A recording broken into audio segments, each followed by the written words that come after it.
Ay, Bran, ito yung nahuli namin na mga crab. Kadami-dami, oh. Yan. Crabs. Alright. Tapos, ang iba niyan, niluluto ko na dito. Tapos, ang sangkap na ituro sa akin is, number 1 is isang buting beer.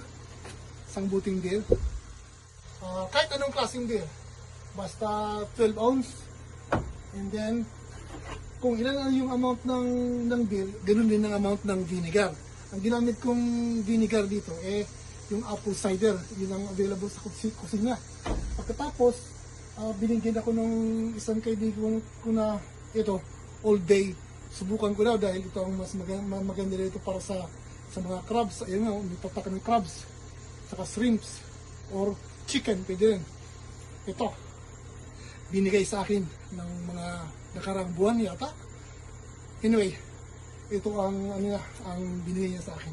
So, tignan natin kung anong hits wala. And then, lalagyan yung crabs nung mga yan. Yun ang mag-i-steam sa kanya, sa ilalim.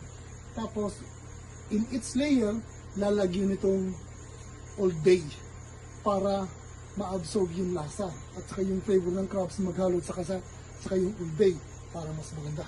Okay? So, ito, nagbuboil ito. At ang haba ng pagbuboil niyan is about 18 to 20 minutes. Yun lang ang kailangan. Tapos, pipiliin natin kung ito na. Okay? I'll see you around. Okay, bye.